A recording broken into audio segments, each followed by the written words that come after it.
All right, welcome everybody to the second episode of Recovery Revolution Live, and I am so excited for today's guest. He is my good buddy, Frederick Shegog, and he is here joining us from Philly. So let me put him on the screen and welcome Freddy. Hello. First and foremost, grateful to be here. I'm grateful for another day, grateful for another day sober. It is good to see you, my brother. Thank you for having me. I'm always grateful to be here. Thank you so much. Oh, you jumped off the screen. Where'd you go? Oh, I was giving you a little solo second so you could introduce yourself and I could put your name on the screen and everybody could kind of get to know you a little bit. Oh, bless you. Forgive me. I haven't done one of these in a while. No, I'm thankful to be here. My name is Frederick Shegog. I only get called Frederick when I don't take out the trash for my wife, but my name is Freddy. I'm blessed to be the founder and CEO of The Message LLC, which is a motivational speaking company that travels the country, and I keynote national events. I speak at high schools and colleges on mental health and substance abuse. I am a person in long-term recovery. I've been sober now, by God's grace, for 5 years. I had the pleasure of meeting this wonderful brother on Instagram. I suggest everybody follow his work. He is in sports, we call it a change agent. Transcend. I can't even say the word, but bottom line is he's making humanity better. The work you're doing is incredible. I'm thankful to be a part of the movement. I appreciate you and I applaud you for your efforts and looking forward to tonight. So thanks for having me. Hey, I appreciate it, man. Thank you for being willing to come on tonight and share with us. And I've heard your story, and hopefully a few people on here have also heard your story, but if they haven't, they're in the right place, because Freddy has an absolutely incredible story, and I don't really want to take away from it. I want you to hear it straight from him. But man, Freddy is an incredible, incredible human being, an example of what getting sober can do in your life, and just how incredible of a life change you can have. Like, if you guys want to talk about like a rags to riches, or like like the underdog, like Freddy has the story, man. Like I'm still blown away by it, and I've heard the story, and I'm just like, man, it is incredible what recovery can do, and what we can achieve. And I'm going to stop talking and let you share your story, man. No doubt. Bless you. So, yeah. It's funny, right? Like, anytime I'm ever asked to share my story, I always take a minute, because it's just hard to imagine like how all this has happened. I'm a miracle. Make no mistake about it. True knucklehead. You know what I mean? Like, my first psych unit, I was 12. Been in 15 psych units, 35 treatment centers, right? Like, I am not a first-time winner, okay? I am not the person that walked in and say, oh, I have a problem and I need help. And no, that's not what happened. Here's the bottom line. Almost 5 years ago, no, over 5 years ago now, I was homeless, dumpster diving, panhandling, begging for change. That's what it was, right? Like, I remember the lady from Dunkin' Donuts putting the donuts on top of the dumpster and eating them and thinking they weren't that bad. Like, I remember that, right? And like, the bottom line is, the reason I ended up in that situation is because I refused to do the necessary things that they told me, which will make your life better and which can enhance you in order to defeat this illness. Mm-hmm. But before I even get into that, I need to go back, right? So I was lucky. As a child, I got blessed. I grew up with a mother that got sober when I was in 3rd grade. She went to treatment once for 5 days, and by God's grace, she just celebrated 27 years. She's never relapsed. On top of that, she worked in treatment. So like, and I grew up one of them parents where like, she made me go to the rooms at AA and NA. Like, what do I mean by that? I mean, like, she was sending me to school in AA and NA shirts. Like, I would have Start to Live shirts on my thing. And I remember the principal calling home like, Joyce, you can't be sending Freddie to school like this. Like, I grew up going to the rooms of recovery. Like I remember being in my first meeting, like 5th, 6th grade. And like, some of the meetings would allow me to like read out the book with them. And, we'd be in class, and on Friday nights, they'd be like, oh, Freddie, what are you doing? We're going to hang out. I'm like, I'm going to my mom's home group. Like, that's how it was. Like, I grew up in the rooms. I was in Allentine. I was in all that.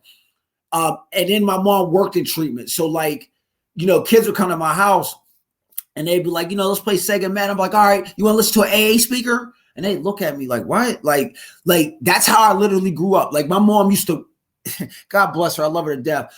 But my mom's an addict. So like, there was plenty of nights where she read me the AA book to go to sleep. Like, for real. Like, that's how I grew up. So the blessing of growing up like this, that took me a long time. You get years beyond your wisdom when you grow up like that. And it also helped me when I got older. When I came into these rooms, I knew how to move, because I knew what was acceptable and what wasn't. All right, so fast forward. Everybody always asks me, what'd you go to treatment for? Here's the answer: more. Okay. The bottom line is, how I know that drugs and alcohol have nothing to do with the disease of addiction and substance abuse is that my first thing I ever got high off of, I was 9 years old and I was getting high off my asthma inhaler. Yup. So like, look, right, when God made me, I'm a Christian, that's my personal belief. When God made me, he made me so I'm allergic to everything. Like, unless it's concrete, I'm allergic to it, right? Like, even my wife says, like, she can't make me nothing. I'm like picky eater. Like, I'm allergic to everything. You know what I'm saying? I can't take moxicillin, penicillin, none of that. All right. So I'm a kid, right? And like, I got allergies, asthma. And back then my mom had good insurance. So they gave me Ventolin and Vanseril. And it's a steroid. And the first time I took it, I shook the thing up and I hit it. And I was like, whoo. And it felt like that first hit of crack. I ain't gonna lie to you. Listen, the endorphins that went off in my head, I was like, yo. As soon as my mom left the room, I knew I was getting high. At 9 years old. So my mom leaves the room, I'm getting high off my asthma inhaler. I got friends coming to my crib. I'm like, yo, you got to try this stuff. We shaking it up, hitting it. Boom, boom, boom, boom. 9 years old, I'm running around crib. Now, you're supposed to have Spider-Man underwear, watching Ghostbusters, regular American teen, preteen kids, eating Pop-Tarts, watching Miami Vice, No, not Freddy. I was getting high. You know what I'm saying? Right off my asthma inhaler. Okay, so I end up falling down the steps. I cracked my chin open. My mom finds out. They put me in a psych unit. It was crazy. All right. So, welcome to the planet Earth. So I tell everybody all the time, I might have checked in for alcohol and drugs, but for real, I had a problem way long ago. And that was my asthma inhaler. Okay, fast forward. The first time I ever ate pepperoni, I ate so much I threw up. Then the first time I ever had a blow pop, I liked it so much. I went to the store, ate a box of them, broke out. My mom had to give me an allergy shot. So my point to you is that, and to anybody watching this, listening, when they say addictions, when they say it's not a shame, it's a disease, they say that for a reason. Drugs and alcohol ain't had nothing to do with this. That was just a symptom of what was really going on with me. And even fast forward, when I had 2 years of sobriety, I started liking ice cream. I ate so much ice cream, my cholesterol shot up. You know what I'm saying? I remember, when I moved out, because I'm from Pittsburgh. When I moved out to, I'm from Western Pennsylvania. When I moved out to Philly, I had put on so many oils that I broke out. My point to you is anything that I touch, if my brain likes it, it's going to like it more than usual. That's why in my life, I got to be real structured in what I'm doing, because when I like something, I like it to the max. And that's the difference. A person that doesn't have this disease and a person that does it, it's just simple. It doesn't take all these theoretical terms. It doesn't take all this, you don't have to be published in New England Medical Journal. You have to keynote national conferences. It's just simple. You take person A, and you take person B. Person A that doesn't have addiction, they eat a couple Oreos or they have a drink. Oh, okay, cool. I like it. Maybe have one more. The person that has a disease of addiction and the person that, has a problem, they're going to eat Oreos until their life becomes unmanageable, or they're going to drink until their life becomes unmanageable. It's just that simple. Yeah. It's we make this stuff way too hard. Fast forward. So I'm in a healthy relationship now. I'm blessed. And what I've learned about healthy relationships is healthy people are not attracted to unhealthy people. What do I mean?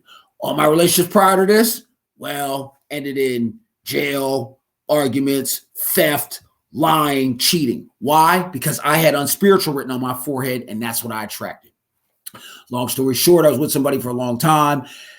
It was unhealthy. It was founded in, we got high, we drank, we did all the things that they advise you not to do. You know what I'm saying? I was in and out of treatment centers, and they would tell me, we think you should do these things because data, research, and all these people have said this is what works. Of course, I'm not going to listen to them. I end up putting my hands on her because she said it was over, and being a good addict I decided that it's going to end when I say. Now, if you know me, it's against every moral fiber to put my hands on a woman, but about the next one, I will. And it's been tried and tested. I remember stealing out the kids' piggy bank to get one more. I remember all the things that I said I would never do. Oh, I'd never do things for another man to get high. Oh, I'd never steal off my children. Oh, I'd never. All them things, drugs and alcohol did, check right off the list. And it took that type of pain in order for me to start getting it. So I move out to Philly, right? I move out to Philly, and it's funny. So I learned something about me that's no longer true, but it used to be. Money was the deodorant for the stench of my soul. A lot of people ask me, what do you mean by that? See, what money can do for me is it would give me a certain clothing. It would give me, I used to think I was the coolest man ever with an apartment and a car. If I had an apartment and a car, you couldn't tell me nothing. I was better than 90% of the world, right? Money brings unspiritual women, right? Money, apartment and a car, you couldn't tell me nothing. I was better than money allowed me on the outside to present a certain way. And if I presented a certain way, it brought certain people in my life and would enhance my self-esteem, but it was all fake. So I remember I was working at a homeless shelter, teaching men how to read and write, helping them get jobs, soft skills that were coming out of penitentiary. I was playing drums at the church. I was doing good, man. On the outside, I looked real well. So I remember calling my mom and I said, Mom, I told you it wasn't me. What are you talking about, Freddie? Man, it was my ex, man. I'm out here doing what it do, man. I told you when me, I'm doing my thing out here. I'm working, I'm doing this, I'm doing that. Blah, blah, blah, blah. I'm teaching Sunday school, feeding the homeless, you know what I'm saying? I got my clothes in the cleaners. I'm going to get them right now. Oh, yeah, and on top of that, I'm going downtown eating steak and shrimp. That's how I'm living right now. What's good with you? You need some money? Hair all wavy, I'm smelling good. That's what it is, cousin. And I'll never forget my mom told me that. She said, Freddie, you can dress a pig all you want. He's still a pig. And when she said that, I was like, you're hating. But it's funny. I learned something. I was always able to attain something, but I never was able to keep it because it was built on spiritual trash. So what it took me to gain in about a year, I ended up losing almost 6 months. I ended up homeless, downtown, dumpster diving, begging for change. I ended up 5 years ago. I was right next to the dumpster, sleeping, waking up. And as I was doing that, I remember the mice running over me. I remember peeing on myself and being okay with that. I remember like the lady from Dunkin' Donuts putting the donuts on top of the dumpster and being okay with eating that. I remember having money in my pocket and being okay with dying hungry, but I have to die drunk. I remember begging for change downtown Philadelphia. And I remember the lady spitting on me and telling me to get a job, nigger. Like, I remember that. You know what I'm saying? And I thank her for that. Because every time I think that I want to get high or try it again, I remember what that felt like to be spit on and called a racial epithet. So that's why when I'm doing my job now, I tell these kids, I would be real mindful about this drug and alcohol piece. Because I still remember the smell of the dumpster. The trauma from that, I'll never get over. So I remember being downtown and I passed out drunk, high, and an African-American brother woke me up. I'm saying that because I don't know his name. He was an angel. And he woke me up. I said, listen, man, let me die. This is it. I'm a failure in life. I'm a failure as a human being. I can't do this thing called life. It's over. I am a horrible human being. I'm a drunk. I'm a drug addict. It's a wrap. Some of us just don't get it. And that brother looked at me and he said, you ain't dying today. He gave me a pillow and a bottle of water. He called the ambulance. He prayed with me and he sat and waited until they came. I entered treatment. I stay in treatment for like a year. I get out, meet my wonderful woman. She tells me to go to school. I go to school. I end up graduating Delaware County Community College with a 3.84 GPA. I got 15 scholarships. I end up getting a full ride. I end up making all-state PA academic team. I got a full ride to Westchester University, where I'm now enrolled in 18 credits. I'm an accelerated bachelor's and master's program. While I was in school, the first paper I ever wrote ended up being published on the Philadelphia Inquirer op-ed section, which started The Message, which is my company now where I travel the country. This semester, by God's grace and mercy, I'm fully booked up with 6 keynotes on top of taking 18 credits. I spoke at Minnesota State Technical Schools, which is 40 minutes away from the George Floyd situation. I just spoke at LSU, Travenport, which is LSU's sister campus. I'm a national keynote in October at the biggest community college conference in the country. I speak in Kansas City. And then where else do I speak at? I forget, some other places. On top of that, by God's grace and mercy, I'm involved with Hope Center. We're doing work on food hunger, campus safety stuff. I shared the stage with Saladin O'Brien off Good Morning America and Westmore. The things that have happened is unbelievable. I have a company, a website. I write monthly for a blog. I've been on TV. I've been featured on Fox News. I was in a documentary episode. I mean, you know, the stuff that's happened is unbelievable. But here's what's good. So I just told you all those blessings and accolades. But the reality of it is, when I tell people, and I say this all the time, for anybody's listening that's struggling, for everybody that doesn't believe, I want you guys to hear this and hear this well. I'm not telling you stuff to be grandiose. I'm not telling you stuff to brag. I'm not telling you stuff to say because I'm better. I'm letting you know because I want you to know you are next. And if you don't have people around you telling you so, then you need to change your circle. We're not mistakes. There's no reason, there's no way that you survive the things we survive just because. I had to think about this. Freddie, we are in the worst epidemic this country has ever seen. The worst. Mental health, they don't even know what to do with us. It's so bad. Okay. If you survived all that, why? So if you survived all that, here's the question. Why not go get your dreams? So if you were willing to walk 35 miles to get alcohol, if you were willing to put yourselves in harm's way, to drive drunk, to do things that statistically should make you dead, why would you not be willing to do the same thing when you get sober to go get your dreams? It don't make sense. It don't make sense. Like, think about it. We are willing I'm gonna just speak on me. I was willing to drink before I got in the car, get in the car, go to a bar, drink at a bar, get back in the car, drink while in the car, and go home. I've done that normally. They call that damn near suicide. Okay. My question is, why would I get sober and settle? Like, why would I get sober now, knowing I have all my wits about me, knowing that I have the world? I think we forget this. The world is at our fingertips. We have given more information. Our previous generations did not have what we got. They didn't. Our granddads, our grandfathers, our grandmas, they didn't have the access that we have. Why would I get sober and survive the things I survived to settle?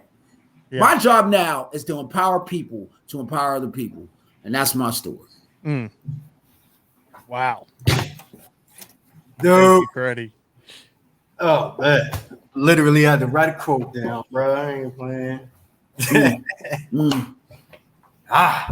All right. Welcome to the other folks that jumped on to the stream. Glad to have you guys on here. Freddy, thank you again for sharing your story, man. That was powerful. Of course. Yeah, bless y'all. I didn't get into the family stuff, which I'll get into later, but that was just my side of it. But I'll get into the family stuff. Yeah, bless you. I'm so grateful to be on here, man. You guys are just, it's a blessing to have a platform like this. We need this because there's, stigma outweighs education, so we got to have this. That's right. Well, I definitely, I'm Jeff. Oh, nice to meet you, brother. Bruh, this is what I'm talking about, man. Right. This is what I'm talking about, bro. Because I would have checked out if the intro wasn't about nothing. That's why I said intro or, what I'm saying, or go. Right. Definitely have been blessed with everything that you've said thus far, bro. You know what I mean? Because when I see you, I see me. When I see Brett, I see me. You understand what I'm saying? This disease, bro. This disease, it ain't discriminating, bruh. Not at all. I don't care what dialect. I don't care what meal you like to eat. Right.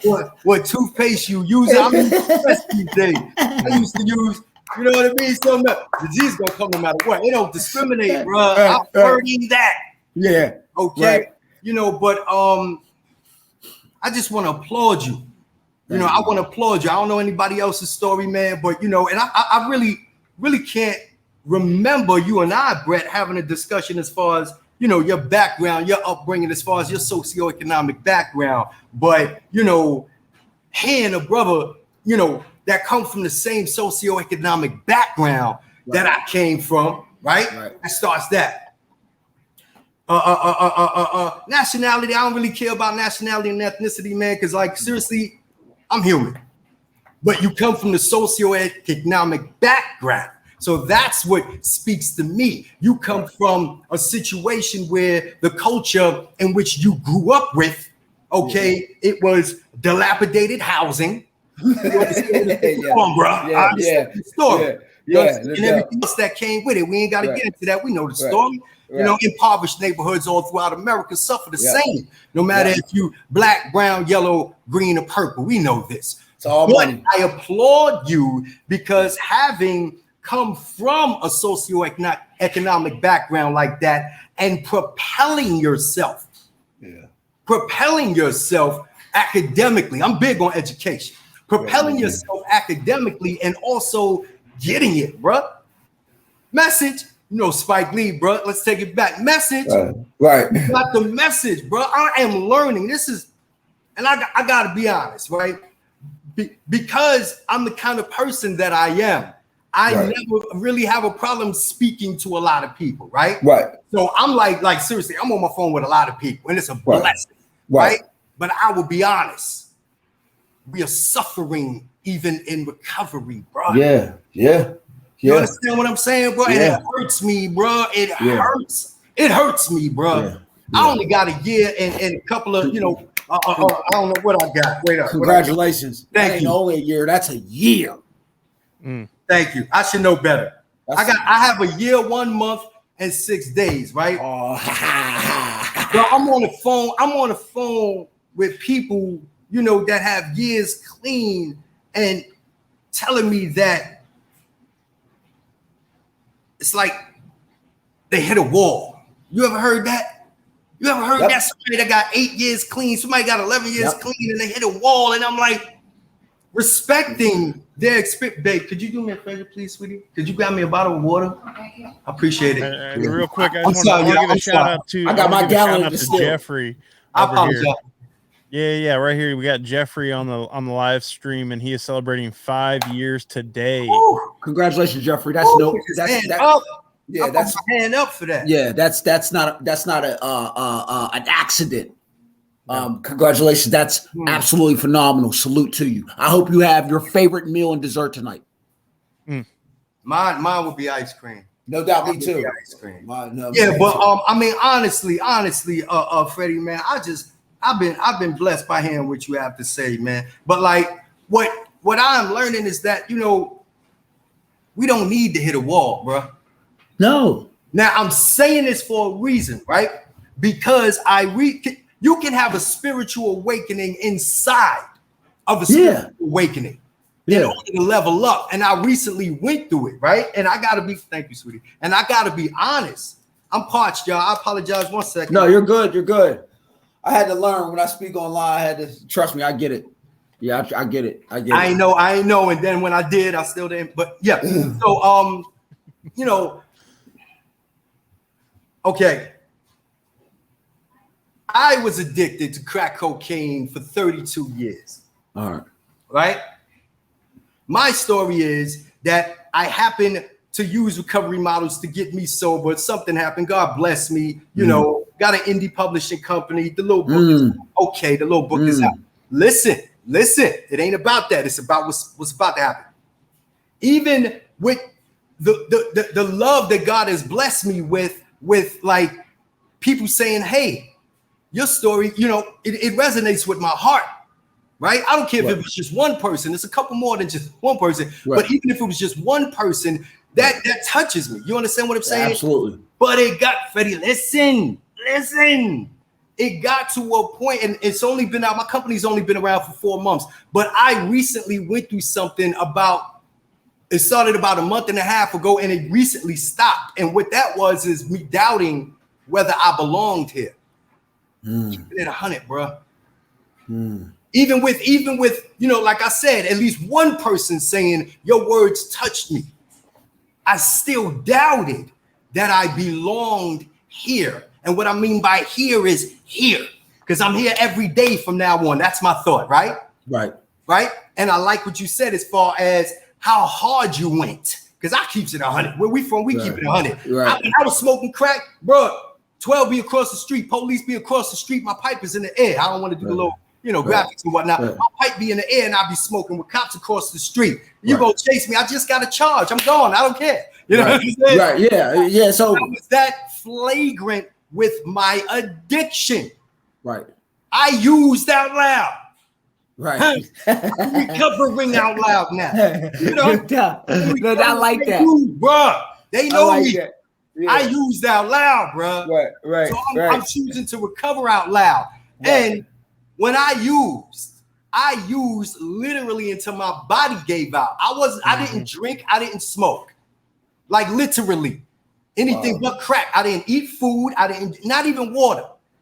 I come to the party. We all grown, want to be grown and sexy. I come to the party. They playing pinochle. They smoking. They drinking. They doing that. I'm in the corner looking crazy on the carpet. They like, bruh, we have drinks here to bring you down. No, bro, I go until I can't go no more. So if I was like that when I was getting high, who am I not to recover out loud and go hard? Until I'm ready to fall out. Who am I? Facts. Like seriously, the nerve of me not to go hard every day. I don't care if it's a 30-second a 30-second motivational clip I throw up on Instagram. Something. I don't care if you know what I'm saying. I throw something up on my page, something nice for the day. That message may touch someone. Who am I not to post that? Facts. I love this. Thank you. Oh, thank you. Yeah, no, thank you. We got a couple more people celebrating. We got Roberto celebrating 8 months off of crack, and we got God, congratulations. That is phenomenal. And we that's got Maria with 5 years as well. So we got that's what it do with some time in here. That 8 months off crack, that's wonderful. Bruh. That's wonderful. I was still waking up. And what? Still having dreams, bro. Still having dreams, bro. Jeffrey just shared something. Yeah. So, yeah. Facts. I agree with you, brother Jeffrey. We choose not. I mean, we got to say, nay, he had to say something, you know what I mean? With wisdom. I mean, yeah, right. Oh man, this is beautiful, bro. Like seriously, all right, so I need to say this. Definitely hit my heart. I just recently got beyond feeling like I don't belong here. All right, about to get married to my best friend, my business partner, my sober sister, my queen. And when I come back off of my honeymoon, it's a wrap, bro. Right. While I'm on my wedding vacation and honeymoon, it's every day for me from now on. Why? Because some 14-year-old kid hit my DM and told me he was thinking about committing suicide until he saw my video on TikTok, bro. See, who am I? Like, I feel like crying right now. Like, this is so weird. Like, bro, who am I not to give what was given to me, bro? Like, I mean this with my heart. Yeah. You understand what I'm saying? Who am I? Bro? Who am I to disrespect my mom's who has almost 2 decades clean and sober? And I lived amongst her addiction, bro. Right. So you see, I seen it from a dick, bro. Right. You understand what I'm saying? Now this woman has 2 decades clean and sober, and during them 2 decades, if I only got a year, how many times you think my mama done prayed for me before I got her? How many times you think, I'm shaking her call like, nah, I ain't here right now. Not right now, I ain't. Because she trying to give me the message. So now that I got the message, who am I not to bring it every day, bro? Facts. Ain't no wall for me, bro. I have no limitation when it comes to delivering this message. I can deliver it in speech. I can deliver it textually by writing something. I could put it on audio like Brett bomb ass recovery survey podcast. Right. Yeah. Facts. I mean, there's no way. I mean, we can even deliver the message in Braille. I have no excuse. I don't know about nobody else. I have no excuse. Yeah. I'm with you. From now on. No excuse. I'm with you. I say all the time, sleep when I'm dead. None. Yeah. Like it's, Come on, bro. I used out loud. Right. I like that. So I'm recovering out loud. I'm not even charging for that. You know how we do that. Right. Yeah. Yeah. I love it. We got some more people in here commenting with their dates. We got I don't even know how to say her name. 3 years, 9 months. And then my buddy Thomas from my home group. 24 years. He'll have 25 months. Years on Thursday. 25 years. I gotta look at my phone. See God bless. I gotta look. Yeah, Thursday. Salute. Salute. You know, go without saying, Freddie. We gotta link up. We got exchange. Oh yeah. You already know. Because like honestly, I gotta reach up until I gotta lean into your wisdom, bro. No doubt. Ain't no sugarcoat. You know how we do. Yeah, absolutely. You understand what I'm saying? Absolutely. I see somebody. I ain't never got a problem reaching up to the wisdom, bro. Leaning in. Absolutely. What part of New York are you from? I'm from the BX. I'm in the A right now, though. I'm in Atlanta, but next year I'm moving to St. Louis next summer. Okay. So I'm gonna rock out here for another year. I got a couple events lined up. Actually, got something lined up as soon as I get back from the honeymoon, and some stuff lined up. Not where you at. I ain't gonna fuck, but again, you know how we do. Oh no, our journeys are totally different. And my journey, and because the reality of it is, there are people that you're gonna affect that I never could affect. And there's people I can affect you can't. That's called teamwork. Love it. Okay, Lori. We come St. Louis. Make sure you go to Joe's Ribs. Joe's Ribs. I think it's called Joe's. Ribs. I think it's Joe. Lori, is that Joe's? I was out there. I had to speak out there, and the ribs is the best food I ever had in my life. Lori, friend me, and my soon-to-be wife, Lori. Yeah, I think it's Joe. I think it's Joe's The rib place is Rib crazy. yeah. Oh yeah, and I'm real picky. I'm love on ribs. y'all. Oh yeah, I'm on y'all. Sugar fine? Yes. What's that, babe? That's the best barbecue joint in St. Louis. Oh, my girl said sugar something. Sugar something. Sugar. Yeah, Lori said she don't know. Sugar something. Sugar fire. Sugar fire. Sugar fire. She I said gotta it's look the them best rib spot out there in St. Louis. All right. Well, next time I'm out there, that's what I'm doing. Sugar fire. Yeah, but again, Freddie, like, you know, it's so beautiful when what I love about sobriety, right? And I gotta be honest, right? This is what I'm getting, right? Right. What I love about sobriety is that the things that we lied to ourselves about that we could not do when we were using. Sobriety gives us a clean slate. So, you know what I mean? It's a canvas. You can paint whoever you want to be on there now. Yup. I'm no longer crackhead Jeff. You know who I am? Jeff Vickers, the author, bro. I'm Jeff Vickers, the owner of Sober Slogans LLC, indie publishing company. Yup. You understand what I'm saying? Yeah. You know, whatever you used to call yourself. I never heard nobody call me crackhead Jeff. Right. Self-talk is an MF. Yeah. I used to call myself crackhead Jeff. Ain't that something? I know, it's self-esteem. Self-esteem. I definitely would agree. Like, you know, when God allows me to speak and they run my biography, I have to remember that I'm not Freddy the drunk anymore. Like there's a title to my name now. Like I'm a dad. I'm a granddad. We just had that's a long story. But I'll get in all that too. Like there's titles. Like I'm a family man. Yes, sir. Right. Like there's no longer that I'm Freddy the drunk. So like I have to carry myself as such now too. Cause that's another thing too that I want to get into this. Like, so God has allowed me to have a family. And me and my wife have an age gap. I'm not allowed to say, oh, she gets mad at me. I ain't allowed to do it. All right. So like the children are older, right? So like our daughter, she moved to Florida to get sober. She has 7 months. She'll have a year in February. You know what I'm saying?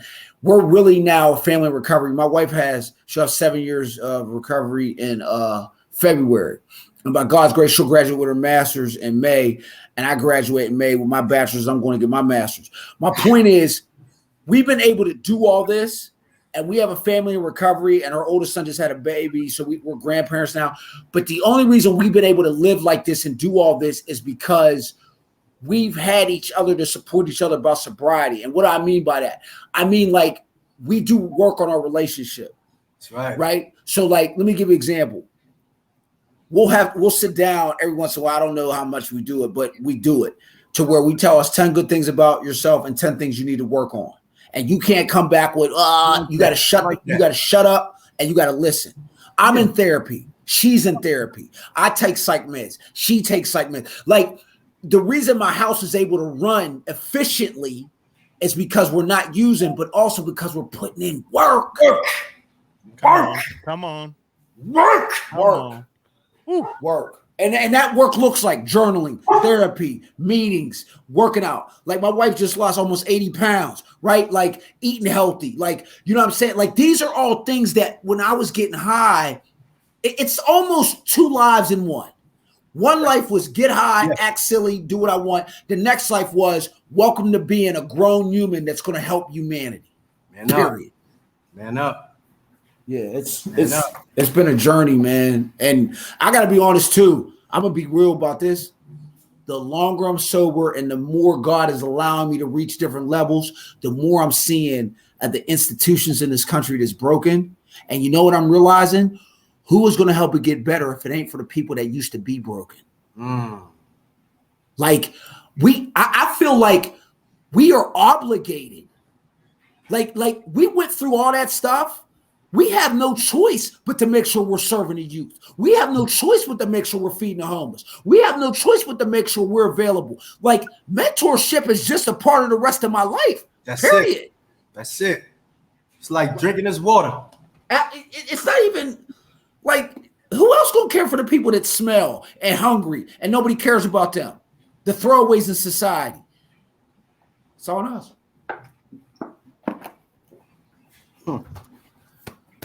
Yeah. Yeah. I'll drink to that, but it's gonna be water. But it's gonna be water. You ain't lying. You ain't lying. You ain't lying. Look at all these wonderful people we got in here. It's a beautiful thing, baby. It's a beautiful thing. I had to. Where's my? Let me see something. Yeah, I ain't gonna mess the screen up. Let me leave right where I'm at. So anything you guys want to know, ask me. I'm welcome. I love whatever you want to know. Ask me. Blessings from Miami. Bless you too. Carrie on the My Sober Sister page. Awesome. Oh, bless you, Carrie. Faith without works is dead. Yeah, I agree to that. Here's a question from Ian. What are your triggers? Okay, this is a very, very good question, and I want to speak on this. And he said he added on and tools, so tools to deal with said triggers. Yeah. Okay, so I had to learn this.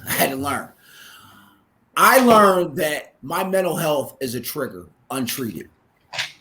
I was born with a brain that has a chemical imbalance. And if I don't take psychiatric medication, and if I don't see a therapist, and if I don't eat a certain way, and if I'm not doing prayer, and if I'm not doing yoga, and if I'm not doing meditation, and if I'm not around positive people, I'm going to have a very bad day. What do I mean? So I know I love my mother deeply. I'm an only child. But I also know that I've had to learn. My mom has mental health. My mom's been in a lot of institutions. She has mental health. She goes to a day program and all that. I've learned when me and her deal, I have to set boundaries on a relationship because I know what's going to happen if we don't. That's a trigger. Second trigger, I know, and I've learned this, that when I'm dealing with family, I have to set up boundaries. Because what I've learned with me is that I can allow other people's attitudes, actions, and behaviors to affect my psyche. Yeah. So I've had to learn how when somebody makes a statement, when somebody says something that I don't like, that I don't have to download that. I don't have to take that on. I've had to learn how if somebody says something that hurts my feelings or they say something I don't like, what I have to do is I have to process it. I have to step back and not react. And so when that happens is I go to my network, I go to my readings, I go to the prayer, I go to the people around me I trust, and I talk to them about it. Because I'm a person where I've been unsuccessful more than I've been successful in my life. So entering this new world of success for me is different because I've never had it. So I've had to learn how to navigate that and the triggers I have. What's another trigger I have? Well, I do know this. So like I watch football. Sundays for me is a day where I don't do nothing but watch football all day. Like that, I don't do nothing else. Okay. I've had to learn that there's certain places I can't watch football at. Like, I can't go to certain clubs and bars and watch it because it brings back some things. So I've had to learn as I've gotten older, there's just certain things I can't do anymore. And that's okay. Like life didn't end. I just got to be smart about how I move. I've also learned that for me, I had to learn this too, that there's certain things in my past I can't talk about because it brings up certain traumas. And I've had to learn how when I see those things come up, I have to wait, think about it, take a deep breath, pray, read, and stick in reality. So a lot of my traumas are anger, my mental health, certain conversations with my mother and family. And the way I deal with them is all the tools I just named, eating right, working out healthy, and all the other stuff. Good stuff, man. Jeff, you want to weigh in on that question too? Yeah, for sure. I really appreciate it. Thank you. Thank you, Freddy, for sharing that for sure. Yeah. He basically hit everything I'm doing, to be honest with you, man. Probably said one or two things. I don't pray a lot. Me and my God, we all have our relationships with our higher power. Absolutely, we do. Right. Okay. So in the traditional sense of the word, I don't pray like that. I've been Muslim. I used to pray 5 times a day, so I know what prayers are about, right? I was Christian and I was also Muslim, so I used to pray. So I don't do that, but everything else you hit on for the most part. Like I am, I'm pescatarian mostly. Ooh, bless you. I said mostly. We have our cheat days. I'm segueing until when I really get it. You know what I mean? When I'm just straight. But every once in a while, I'll have a gyro with the lamb. I like the lamb. Oh, but for the most part, I'm pescatarian. I definitely meditate. My goal for the first quarter of next year is to get to the point where I'm meditating an hour a day. Actually, ooh. That's where I see, you know, the 2022 version of me. You know, I want to do the 20 minutes and then 20 minutes, you know, 3 times a day. I really think that'll help me out. Healthy eating, again, with me being a pescatarian. I think I gotta say this, man. I have to say this. I think that if you have someone in your life that you trust their sobriety and they're like your friend, you know what I mean? It happens to be, you know, my future wife. But if you have someone in your life like that, I think it's extremely important to nurture that relationship. I don't care if it's a sponsor, a sponsee, you know, somebody that, you know, in the rooms. I just think that it's extremely important because, you know, when Freddy spoke, he spoke about, you know, everything that's happening with him and his family because they're both working a program, right? They're working their own individual program, but collectively they're building, you know, here you go. All right. Collectively, they're building a house. You know what I mean? And I'm blessed to happen to be in a sober relationship. But for those that might not have a sober partner, if you know anybody that's sober, all right, cling on to that relationship, nurture that relationship because it's gonna embed itself into your DNA. Like that's serious, bro. Like when I was out there and let me stay on the subject. But another tool that I use, I apologize. Another tool that I use is visualizing a lot. You know, that's a part of meditating. That's not meditating by itself. You know, that's one of the methods used in meditation. But I visualize a lot. I visualize a lot. I learned from oh man, what's the guy from The Mask? Cable guy. Oh, Jim Carrey. Who? Jim Carrey. You Jim talking Carrey. about the story about the check? Yeah, Jim Carrey. Yes. Yeah, you already know. You already know. See, I'm on stage. You already know. That shows that, you know, we share same likes of content, right? Obviously. But that story moved me, and I was like, let me try that, right? And a couple of other people I heard doing it, but that really moved me. And Kanye's story moved me. Kanye used to be in his basement in Chicago, and everybody thought he was crazy. And he was like, watch, Jay-Z gonna be my best friend, me and Diddy gonna be cool. And he used to visualize it on a regular basis until, boop, the universe said, you know what? I'm gonna pick up on your vibration. I'm gonna meet you, and I'm gonna make sure that you, as long as you're putting the work in, I'm gonna make sure that I meet you there. And that's what's happening to me, and I'm ecstatic about it.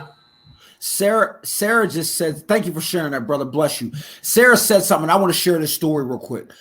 Sarah said, self-talk is a trigger and a code measure for me, so I need to check myself right. All right, so this is a true story I'm about to tell you. This is a true story. So I had the LLC paperwork up. I've told him this before. I had the LLC paperwork up. I hope Sarah's listening to this because I want to bless you with this. So I had the LLC paperwork up in my computer. All I had to do was hit enter, and I'd be an official LLC. This is before I started my company, 2018. I called my wife, and it was Sunday. My wife always makes me pancakes on Sunday, right? I'm blessed. Okay. So she comes in on Sunday? I didn't hear you. She always makes me pancakes on Sunday. Every Sunday. That's a blessed tradition. I hope my girls start doing that. But go ahead. So look, right? So listen, right? She made me pancakes. All right. So every Sunday, okay. So I got the paperwork up, and I call her and I say, Kim, I said, I got the paperwork up, but I can't hit enter. She said, what? I said, yeah, I said, I can't do this company. I can't go around the country sharing my story. And you know what I mean? That's just, I can't do it. You know what I mean? I like, it's just, no, I'm too scared. I'm feared up. I will never, ever forget she said this. And my wife is completely opposite of me. She's not no screamer. She's not loud. She's an introvert. We are two different people on the spectrum. She says to me, Freddie, you have a gift. You have been given a gift and a career has fallen in your lap. It would be selfish of you not to share that with the rest of the world. Do you know how many people are struggling and need to hear that? Now, fast forward.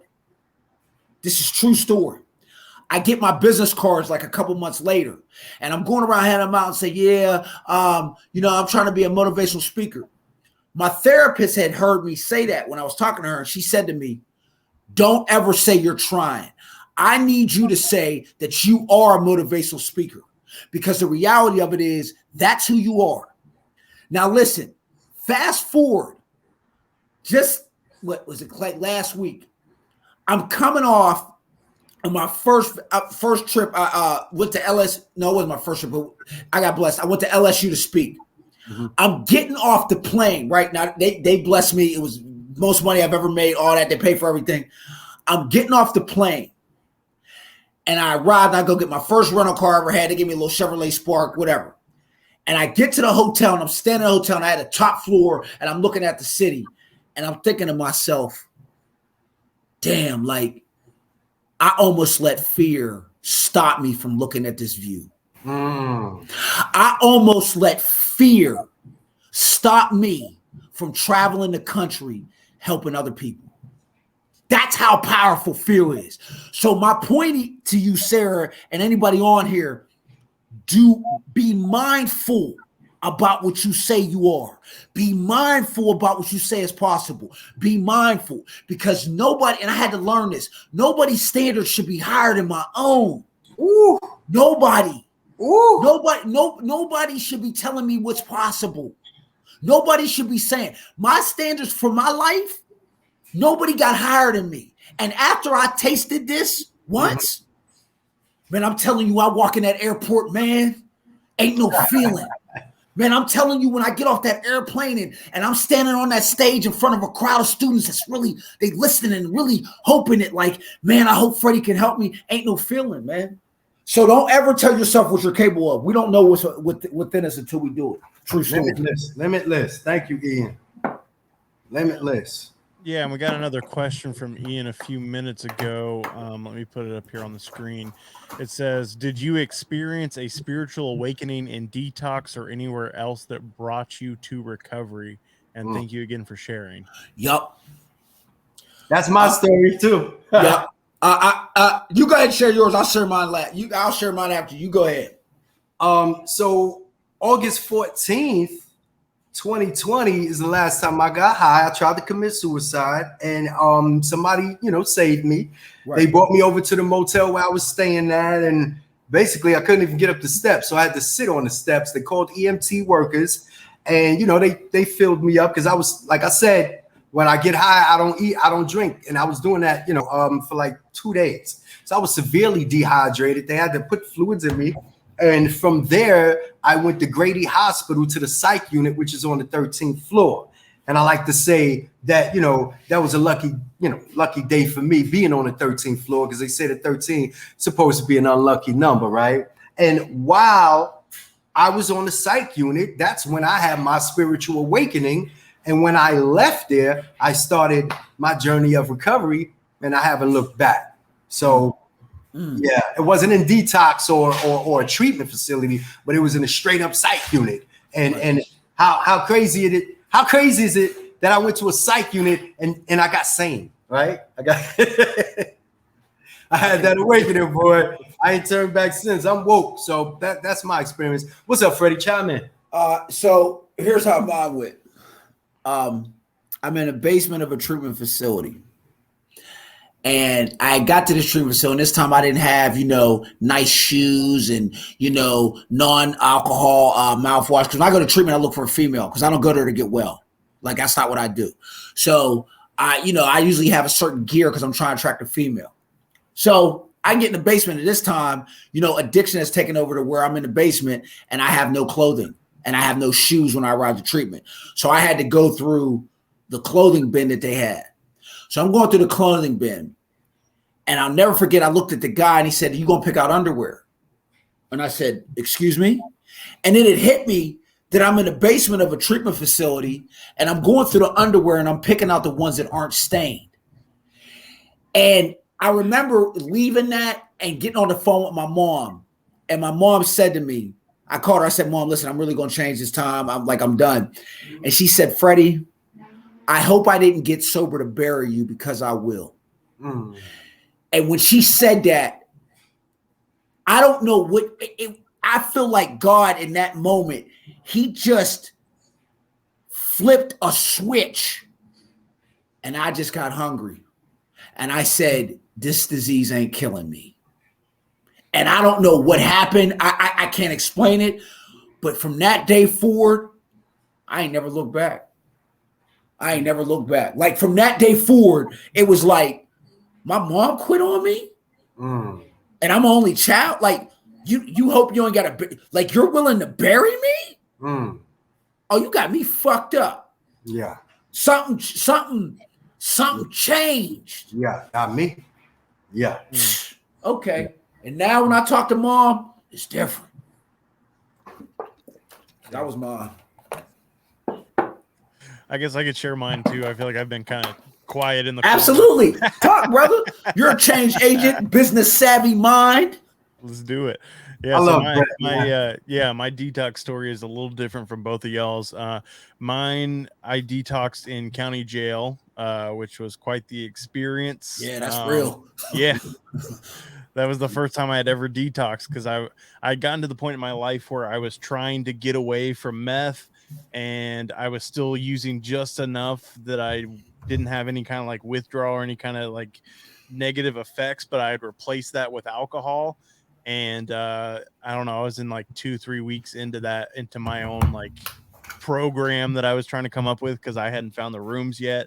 And I was drinking way too much and ended up with a DWI. I passed out, hit a couple parked cars, ran into a house. Like it was a mess. So I ended up spending about a week in county, and that's when I got to do my first detox. And you know, the question was asking about like, was that the spiritual awakening? And I feel like for me that was the beginning of a spiritual awakening, but I still wasn't done getting my ass kicked. Like I still thought that I could find a way to use successfully. I thought I could still find like that formula, even though I had like years of experience saying that I can't use successfully. I thought like, you know, I still got one more in me. Like I can still keep living this lifestyle. Right. But that was the beginning. Like that's where the seeds for recovery were planted, because I ended up on probation. I have that stipulation that I got to go to a couple meetings a week and get this piece of paper signed. Yeah. And so even though I don't want to be there, like those seeds were still planted. So when I hit that point, you know, it wasn't when I got to that point, when I wanted to stop, it wasn't like some huge event. It wasn't some dramatic thing that happened in my life. It was a conversation with a guy that I had gotten close with in a meeting. And he was like, if you keep living the way you're living, like you're not going to be here much longer. And for whatever reason, like that clicked, kind of like you were talking about, Freddie, like having that conversation with your mom where she's talking about burying you. Something clicked and it was like, you know, he's right. I can't keep living the way that I'm living. And there's like, okay, well, now I know where to go. Like, I know where the resources are. I know where the people are that are in my corner. I know where the people are that have been through those same struggles that I've been through. So that's my story. You know, I detoxed in county, but that wasn't like the big spiritual awakening, but that was the beginning of that recovery journey for me. And let me add to this. I want people on here listening, and I really mean this. One of the problems that bothers me in just society in general is that we think it's not possible. Like, I want people to realize, do you know how hard it is to make $60,000 a year, $30,000 a year, $40,000 a year? People who've never had a drug problem work their whole life to see numbers like that.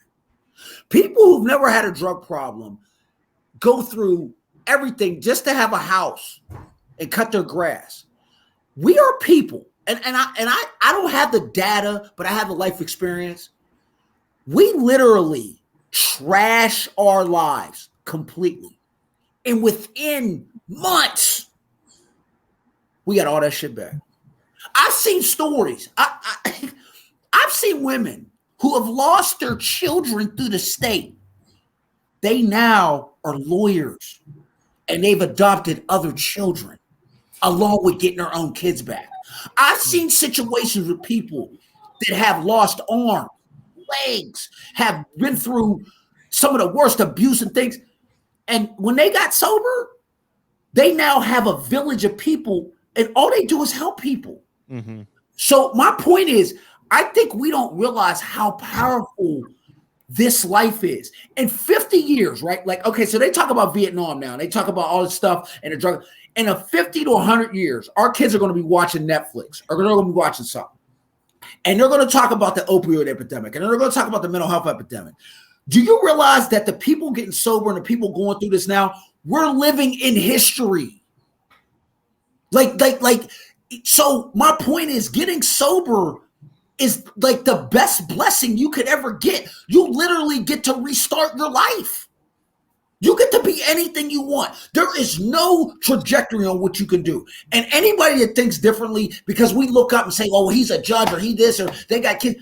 Listen, they weren't always a judge. That's right. They wasn't always a speaker. They started from zero. So I would just really say to yourself, whatever you wanted to always be, whatever you want to do to make humanity better, whatever your gift is, I need you to dig deep and figure that out, because I'm telling you, you are not here for average. You don't survive the things we survive just because. Just to be average. Come on now. Just to be average. You don't, man. Just to be average. I wasn't an average crackhead. My point. I wasn't no average crackhead, bro. I'm dead serious. I was not a. They used to look for me. They used to look for me so I could taste the bomb. Yeah. Do we need to talk to me? Is it right? They used to give me their food stamp card, and I'd go for all the trappers with all the wings and all of that. I wasn't the average crackhead. Sometimes you can leave me in a spot and be like, dude, we left something over there for you. Please open the door. We gotta take care of something. All right. I wasn't average. Okay? I wasn't average. I know they just read up, nephew. Come on, nephew. As soon as you put that together, me something. Right, nephew. I never got to know. Right. I never got in. I wasn't an average crackhead. I just wasn't. So picture me being an average recovering addict. Picture me being an average man in sobriety. That don't make sense to me, bro. At all. Think about people that beat cancer, that beat terminal illnesses. They end up doing 5-mile K runs. They donate. They're all like this. Why would it be different in recovery? That's the one. See, come on now, bro. Let me.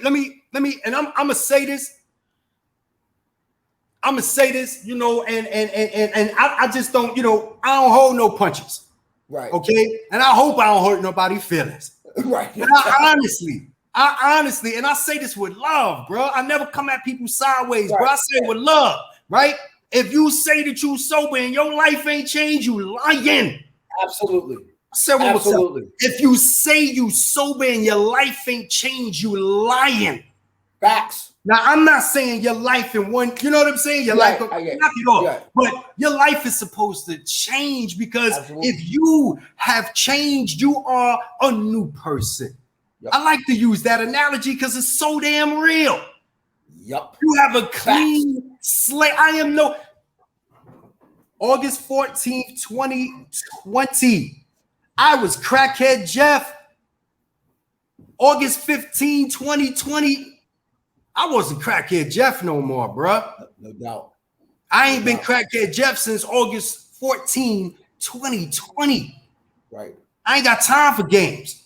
I ain't got time for games, bro. I got a year, month, 6 days clean. I got my own company. First book is out. Got some stuff lined up. Some beautiful people in my life. Right. That's the first year. Right. 24 months. Right. 24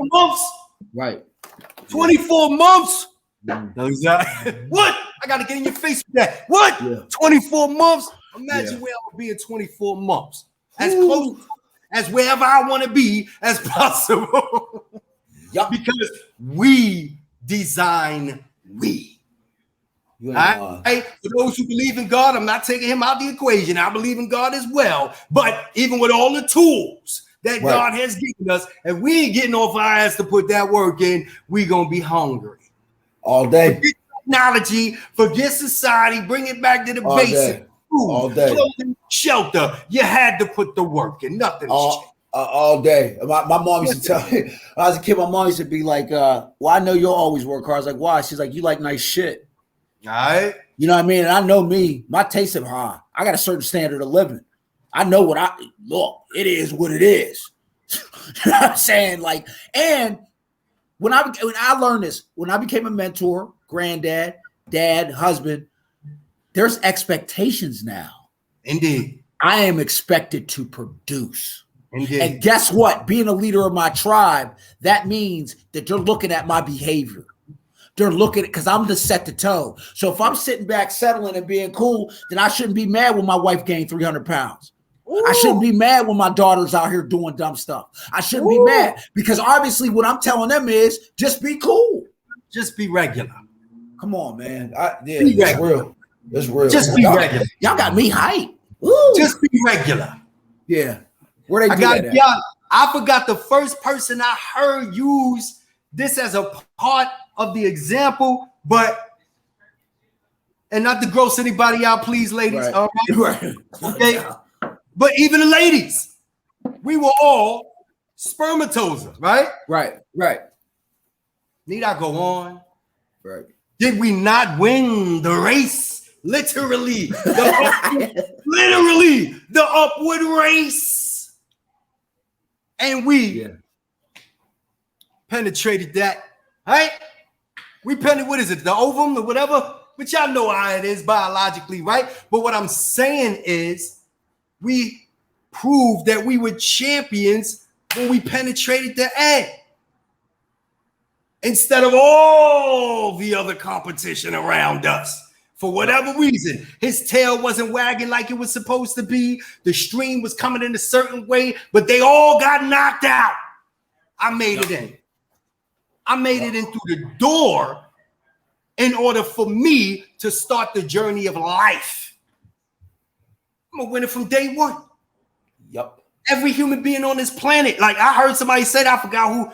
I was like, whoa, he's right. Like really, like you break it down by a lot. From the beginning, we were winners, bruh. Yep. Like absolutely. Literally from the beginning. Think of salmon, salmon going upstream. That was us. Yeah. Now how many of them dudes get knocked off? A bear come over, scoop his ass up. That's a wrap. Right. Some don't make it. They go back down. They tuck back down, and that's a wrap. They die. Right? The ones that make it upstream, they make it home. They make it to life. They go through the second cycle. You know what they do. Fertilizer water. The next generation come through. Same thing with us. We were champions because we're here. Yeah. And I like to keep telling myself that over and over again. I tell myself that a couple times a week, to be honest. So how can I go wrong? How can I go wrong? I'm a storyteller, right? I'm a storyteller. I write fiction as well. I'm doing nonfiction for the time being, but I'm working on some fiction sober stories, to be honest, right? I am a storyteller. I like stories, right? I like stories that historically have been categorized as those stories that go from tragedy to triumph, right? From tragedy to triumph. You know, I love when the protagonist goes through a spiritual awakening. I don't care if they exemplify it by way of a movie like The Matrix, a movie like Forrest Gump, a movie like, The Warhorse. Y'all know who that is. All of those are stories from tragedy to triumph. I don't care if it's Will Smith in The Pursuit of Happiness, one of my all-time favorites, to be honest with you. Yeah, that's my favorite. Yeah, me too. Bruh, from tragedy to triumph. I don't care where you go. Right. All right, you want to go to the Greek classics? Like, I'm nice with that. We could do that. Egyptology, the Egyptian myths. We could do that. I love myths. I'm a storyteller. tragedy to triumph, from tragedy to triumph. Those are the stories that while we're sitting there in rapture in a movie theater, we go up and down in our seats because the protagonist, who is a representation of you and I, every time we watch a movie, there's a portion or a part of that main character that we resonate with. And when we see them go through their ups and downs, we ride the emotional wave because their story resonates with us. Limitless, right? Ian, if I'm correct, and thank you, Ian. I didn't say it. I apologize. Freddie was talking. Thank you for the compliment. Thank you. I appreciate that. As far as when I was sharing, thank you for that. But like Ian said, when you were speaking, limitless. Think about the movie Limitless. Come on, bro. I don't know if you saw the movie Limitless. From tragedy to triumph. Yeah, I mean that. Movies from tragedy to triumph is the all-time greatest story. Why? Because humanity loves a happy ending. Why? Yep. Because internally we are all optimistic. That's just me. Internally, we're all optimistic, but we get socialized. We get socialized to think ourselves out the box. You're right. We get socialized to become our own fucking enemy. Excuse my language. I don't like cursing much on camera. I do a hell of a lot of it when I'm not, though. But no doubt. They're never in the losers' locker room as long as they're in the winners. You know, you're right. They're never, you know, you make a lot of good points. Pursuit of Happiness, that Miami Vice is my favorite too. My favorite, you know, it's funny. My favorite movies are Secret of My Success with Michael J. Fox. I ain't seen Pursuit, yeah, make sure you watch that. You like Tragedy to Triumph. You definitely watch that. Secret of My Success with Michael J. Fox. Yeah, that's definitely a mic drop. Yeah, absolutely mic drop. Pursuit of Happiness, yeah. And my favorite part, there's three parts in that movie is my favorite part. First part when she says, because I grew up in a single parent home where my mom dropped me off at daycare at 5:30 in the morning. So I know what it was like when he was like, when he had called her about picking up her daycare and she came out, she's like, I'm not happy. He was like, well, go get happy then. I thought that was the realest part. That and then the part where he slept in the bathroom, and then the part where at the end I cry every time I watch. Like I get so mad when I. Me too. I'm glad you shared that as a man. I cry more than my wife, so that is what that is. And I always tell people we got tear ducts for a reason. So when he tells her about when they're picking that kid up from daycare, I've been in that. Like that's real. Like when he has to make dinner after daycare. And it's him eat or the kid eat. I've seen that. You know what I'm saying? So yeah, Pursuit of Happiness is way underrated. That I like, and the bad movies I like. I'm a Training Day fan, and I like Miami Vice. All right. My favorite scene in Pursuit of Happiness is when he told Lil Man when they were there, you know, at the park and whatnot, at the basketball park, and they, you know, were standing there talking. When they were looking at the guys playing ball, and he said, don't never let nobody tell you can't be something. Not even me. Never let nobody tell you what you cannot be. Not even me. And he said, you got a dream, go get it. You got to. What are we here for? Yeah, right? Like seriously, what are we here for? You know, for 32 years, I was here to smoke crack. Yeah, that me ain't too. Story no more, bro. That ain't my story no more. For the rest of my life, I am here to deliver a message. You got hope dealers out there. You got people that say hashtag hope dealer. You know, I'm delivering a message of hope. I'm not. Right. I'm not. My message is a message of power. Yeah. My message is a message of power because my message is exemplified by tens of millions of recovering addicts and those in sobriety around the world, bro. So it ain't about hope. It ain't about hope. It ain't about, you know, if you try the 12 steps, if you do we hope, you know, there'll be an awakening. We hope, nah, bro. This power is real. Yeah. Crackhead Jeff is now author Jeff. All right. Whatever you called yourself, Freddy, is now every other title that you got, Freddy. Yeah. Whatever you used to call yourself, Brett, you're no longer him. It's every title you got now. Why? It's power in sobriety, man. It ain't, I don't sell hope. I ain't trying to sell no hope. I ain't trying to push no hope. I ain't with the hope. This is real. Yeah. This is real. You got people changing lives, their own, and then other people. Just like Jimmy K did for me with NA. Just like Bill W did for me with AA. I don't know them men. I don't owe them. I don't know them men, but I owe them a whole bunch of gratitude and a whole bunch of respect. So for the rest of my life, what they did, I'm just tagging on, bro. I'm just tagging on. This is a big arena, bro. I used to love watching WWF and seeing them go up to the ropes and tag they homie in. Yeah, Bret the Hitman Hart was my favorite. I was a Bret man. That's all we doing. We just tagging each other into the arena. That's it. I mean, we're literally out here, life and death on our tongue. That's it.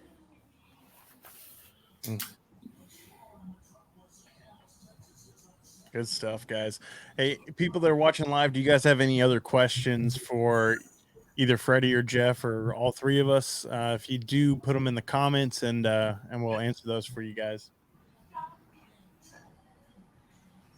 I love this. You know, I love this, Brett. I chop it up. Yeah, I'm a listen. I ain't got nothing better to do but homework or help. Got a project that I'm working on, and it's specifically dealing with men in recovery. Yes. Specifically dealing with men in recovery that are in relationships. Ooh. She just said she's meeting. JR said he's meeting Lex Luger tomorrow night church dinner. How blessed are you? That's so crazy. That's crazy. Tell him I'm a fan. That's crazy. Meeting Lex Luger. Give me a picture, JR, please. You know how much money? You know how much money I spent on watching Lex Luger on pay-per-view? Lex Luger, excuse me. Church dinner. That's awesome. We got any questions, family? We got any questions? I got an article to finish up, to be honest. Any questions? Any questions? Any questions? Now, how we gonna link up, Freddie? So the first thing is I'm gonna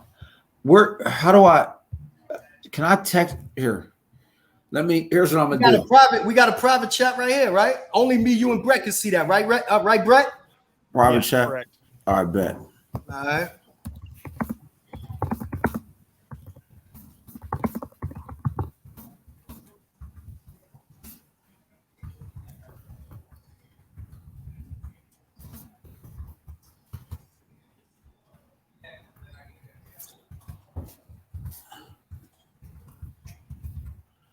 All right. Hit on here. All right, let me send this too.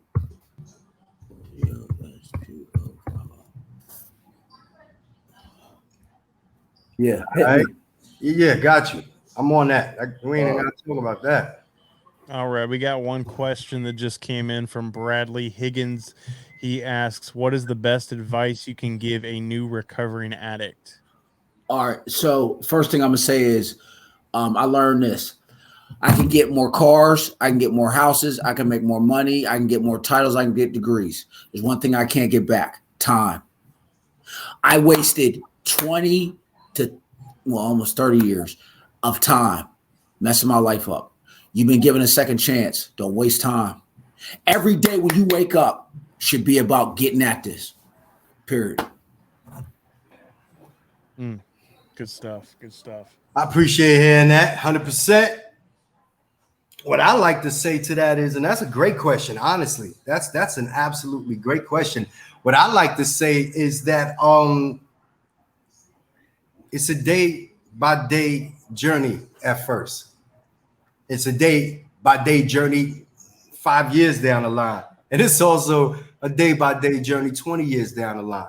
Yeah, facts. It is an everyday journey. For me, when I was smoking crack, when I was, getting high out loud, using out loud, it was a day-by-day thing for me, right? Don't get me wrong. Even with all this paraphernalia I probably had the next morning to wake up to something, it was still a day-by-day thing because I wasn't no Tony Montana and that sitting on, you know what I mean? Every day I had to go out there and put the work in to get high. Now that I'm sober, what I learned during this first year is that up until this point, I had to do the same thing. But I wasn't using myself to get high, right? I was using and still am using myself to level up. It's a day-by-day thing. You know, it's a day-by-day thing. We get to know ourselves, the real us. Who is Jeff? Who is Jeff? My family calls me Tony, to be honest, right? Well, who's Tony? That's me. You know, those are my inner circle. That's what they call me. Who's Tony?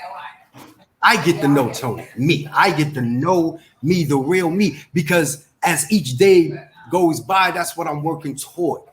I'm not distracted anymore by people, places, and things. I'm like really focusing on what led me here, right? What led me to the point of active use, okay? And how can I avoid that, right? How can I avoid that for the rest of my life, but on a day-by-day basis? So that's my advice. Good stuff. And damn good advice it is. Bless you. And I would add on to that. For me, in the beginning, I had a lot of free time. I had a lot of free time on my hands. And so one of the things that I would advise someone, especially that's new in recovery, is like finding those positive things to fill your time with. Because I know for me, when I'm bored, when I don't have anything good to do, that's when my mind starts running. I start plotting, I start scheming, I start coming up with stuff that I shouldn't be doing. So I would say like do some positive stuff. You know, for me in the beginning, it was going to meetings regularly. It was reading, not just recovery literature. Like I hadn't read a book in years. Like I started reading again. I started riding my bike, doing some exercise, like get those endorphins going, pop my headphones in, listen to some music, ride my bike, like just finding positive things to fill my time instead of just sitting around and thinking about like other people have already mentioned, like thinking about the things that I've lost, thinking about like how am I going to get a car again, like how am I going to fix this relationship, like thinking about all these things that are too far out in the future that I can't control, and just finding something positive that I can do, you know. And I feel like people talk about that all the time. Like, you know, I got to find something to fill that spirituality. I got to find something physical as far as like doing some exercise, something positive. Like I have to get those pieces and put those together. So those are kind of some of the things that come to mind for me when I think of that. Thank you for sharing, because it's damn true. It's damn real.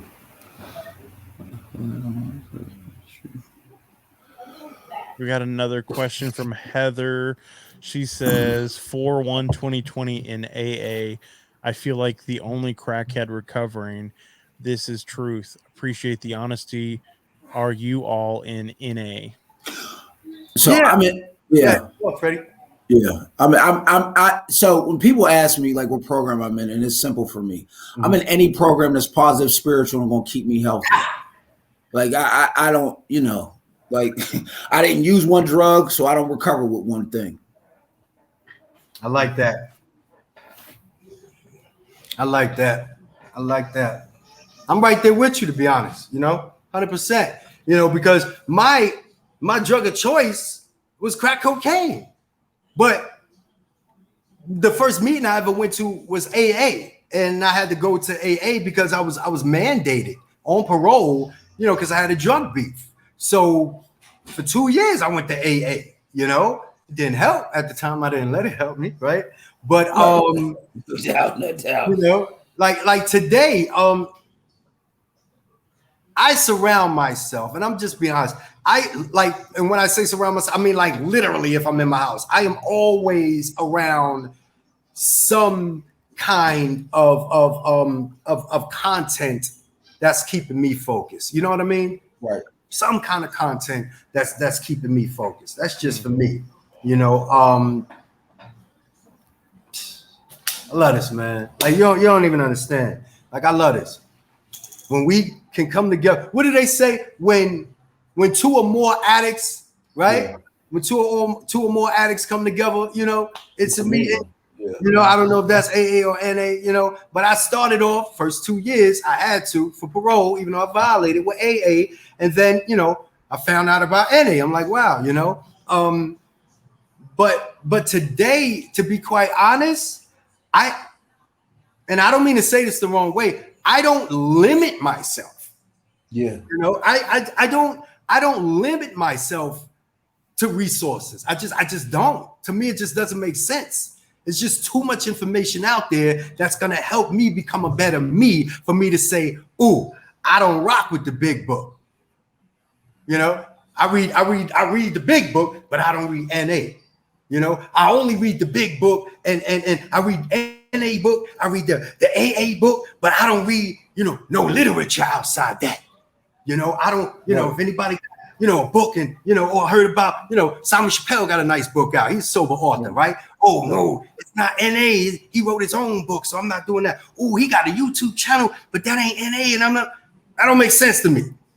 Oh, he talking about, but it ain't AA and NA. He ain't talking directly from the book, and he ain't talking direct. And you have people that they walk their journey like that, and God bless them. You know what I mean? Right. It don't make sense. I'm always surrounded by resources that's going to help me become a better person. So I don't limit myself. So I don't live by one program. I don't just do AA or. And I want to add this to that. As a person, it's so true. But as a person that grew up in the rooms, my first meeting was third grade. I'm going to be 39 this year. So I couldn't be more AA or NA. Like I couldn't be. Half my bloodstream is it. The one thing I've learned is the people that I see that truly change, that truly have healthy spiritual lives, they don't get caught up in the politics. Yeah. They get caught up in the change spiritually. Yeah. When you talk to them, you can see it. And I think sometimes we confuse. You don't come in here. Let me tell this. So I had 9 months sober, right? And I called my mom. I said, "Mom, you should see my 4-step. It's beautiful. I'm in meetings telling people how to write the 4-step. She said, "Freddie, don't you ever call me to tell me about the steps you're writing. Tell me about the steps you're living.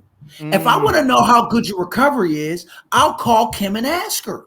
You didn't come in this to be cool. You came in here to change your soul. Why are you trying to be accepted by other people instead of trying to do right by God? You've confused this, brother." And see, when I heard that, it changed my psyche about why I'm in this program. It's not about how many sponsees I have. It's not about how many home groups I have. It's not about how much commitments I'm doing. None of that. No, that's not what's getting me in heaven. What I'm supposed to be doing is changing and helping the next newcomer, show them how to change as well. I had to learn that. Good stuff, man. Good stuff. I would say, yeah, I'll chime in on this one too a little bit. I feel like my journey was a little bit different from the journey that you guys have been describing. I went to AA in the beginning, and I couldn't relate to the people sharing about alcohol because I didn't feel like that was my main struggle. And I think part of that too was just coming in because I'd just gotten off of drugs. Like I wasn't in that place where I was really open-minded. I wasn't in that place where I was like willing to, I didn't have a lot of acceptance. I hadn't learned any of these spiritual principles that we learn in our recovery programs. So I wasn't at that place where I could go into an AA meeting and like take something from it. I was there like comparing like, oh, what I did was so much worse than what these people do. And like trying to compare myself. So I wasn't in a place where, for me in the beginning, where I could do that. So I kind of understand her question where she's saying like she feels like the only crackhead. That like for me, that's part of the reason that I then like moved to NA meetings, and I still do majority of my recovery is through NA, but like through the pandemic, I've connected with some guys here in the area that also do smart recovery, and I've done some recovery Dharma meetings, and like there's all these different fellowships.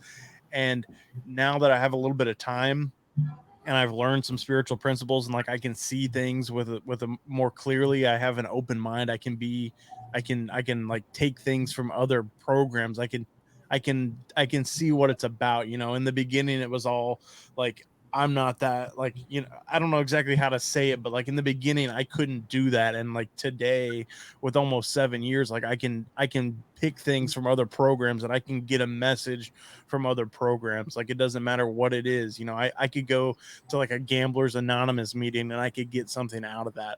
I can listen to a church service that has nothing to do with recovery, and I can get something out of that. I could go meditate with some Buddhist folks, and I could get something out of that. Like today, I can learn from other spiritual avenues. I can pick those things up from other places.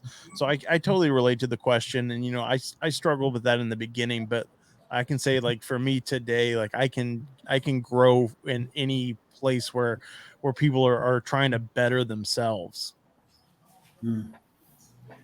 Yeah, definitely appreciate hearing that. While you were speaking, I was thinking about, Freddie saying that. What you getting ready to get your master's, Freddie? Yeah, I'll graduate in by God's grace. I'll graduate in May, and then I'm taking grad courses now in this accelerated program. I'll start my master's in fall. Appreciate hearing that. So as Brett was speaking, I was thinking about you, and while you in college, you take matriculated courses. Right. You know what I mean? You're going for an overall degree. However, there's going to be different subject matters. Right. That are extremely important, or what they call core competencies when you're in college, that they're saying that if you're going to get this degree, this degree over here, you must have these courses over here. Yep. Right? Then we got some secondary courses we're going to throw at you to round your education up. And guess what? We even going to let you, pick a couple yourself. We call those electives. Right. You know what I mean? But you go through the process of touching, if you will, different subject matters of education so that you can have an overall degree. They believe that, going through this course load, okay, for this amount of time and this amount of education and these particular subject matters, we believe at the end of your journey, we will bless you with a piece of paper to say that you have reached a particular level of education. Right. Good job. Same thing with recovery. Right. Same thing with recovery. Yeah. I'm gonna grab a little bit. The overall subject matter is sobriety. It's recovery, right? But I'm gonna grab a little bit from NA over here for this subject matter. I'm gonna grab a little bit from AA over here for this subject matter, and I ain't gonna front. I had a problem masturbating. I'm gonna grab a little something from Sexaholics Anonymous. Right. Somebody dealing with, you understand? So I can have a well-rounded education of what I need to be doing to become a better version of myself. Absolutely. I need to grab a little, you know what I mean? I need to grab a little bit from Smart Recovery over there, like those terminologies. Like that. I need to grab this. But see, the thing about it is, to be quite honest, just like you going for your master's, right? You had to get the associates, the bachelor's, then the master's. I don't think that those who are in early recovery are seasoned enough to be able to cherry pick information out there to make it a whole recovery program for themselves. Yeah. If you're new, you understand what I'm saying? If you got to start somewhere. Right. You got to start somewhere. You have to accelerate in growth with your growth in that area till you get to the point where you can sit back and you can have electives. Absolutely. It's like a broken leg, right? It has to heal. Right. So I totally agree. I my daughter's getting sober, and I had to learn that with her, that I wanted her to be at this level and this side. And then I had to realize that her journey's her journey. And then on top of that, it takes time to learn what your program is. I totally agree with that. I couldn't say that better. That's why I always say, I don't want us all recovering the same. I think that's crazy. I think it's critical that we all have a diverse table where he recovered like this, she recovered because if we all recover the same, it's boring. It's impossible, to be honest. But it is. Come on, man. We need different perspectives. Yeah. We need different perspectives. So I totally agree with you. We got a question that just came in from Sarah, and she said, "What are your thoughts on 420 and sobriety?" Take it away, Freddy. Yeah, let me get this. All right. So, 420 is the weed holiday, right? Just so I make sure I understand. I'm talking about weed itself. Just okay. Weed. All right. Let me. All right. Okay. All right. So, if you would have asked me this question 10 years ago, I'd be like, if you smoke weed, you're chained to the rooms and you're a law. Okay. It's funny what education does to you. So my job allows me to be directly dealing with the youth. And here's what I can tell you. There are schools in California right now that they're allowing children at 6, 7 years old to pick what gender they are. Okay? I'm saying that to say this. There is a major gap in communication between our elders and our youth, in my opinion, for what my life has shown me. It used to be that when you walked into any room of recovery or fellowship, it was about complete abstinence. But here's what has happened. I'm not saying I agree. I'm just telling you the reality of what life we're dealing with is right now. We have children. My mom told me the reason she stopped working in treatment, and I've heard this from people that work in treatment right now. It is absolutely damn near normal for a 12-year-old to be admitted into treatment for shooting heroin in their neck. It is now normal for a kid to be 14, 15 years old to be on Suboxone. It is normal for somebody to be in the rooms and say, hi, my name is whatever. I am a they or them. I go to by the pronouns they or them, and I'm on Suboxone and I smoke weed. What I've learned is the rooms have to, in my opinion, you get whatever's going on in society. And in society right now, and I didn't travel around this country, but God's grace, and I didn't dealt with the youth. I talk to them. And what I'm telling people is things have changed. It is not the same that it used to be. It is not. Go in these high schools and you look and you tell me you'll see neutral bathrooms. Kids nowadays, they have cell phones at 10, right? Like the world is different. It's not what it used to be. So my opinion is, if you get sober and your life is better, and you are enhancing your family, and you are living your fullest life, and you're helping humanity, and you're doing the right things, if you smoke weed and do that, who am I to tell you you're wrong? Because the bottom line is, last time I checked, my closet is full of all kinds of bad shit. I done done all types of stuff that I ain't have no business doing. So who am I to tell you what your life is? Because your way to heaven ain't through me. So my whole thing is, can I do it? No, I cannot smoke weed. It has been proven in my walk of life that I would have dug in a dumpster to find a blunt. So when they say marijuana is not addictive, maybe it ain't addictive for somebody else. But I know for the brain that I have, I would have dug in a dumpster searching for weed. That's how bad I got. Now, my point is, there are some people that smoke crack for 30 years and they can have a beer and their life is better. But I'm going to tell you what I can't do. None of what I just said. I can't smoke and I can't drink. I damn near can't even eat ice cream controllably. So for me, it's not acceptable. And in my opinion, the people that I see that are the happiest and the healthiest, I'm talking about truly happy, truly spiritual, they don't do nothing. They don't do nothing. So I would say for me that I can't do it, but because I can't do it, there's 9 billion people on this planet. I have no idea what somebody else's brain can do and be successful with. I won't preach it.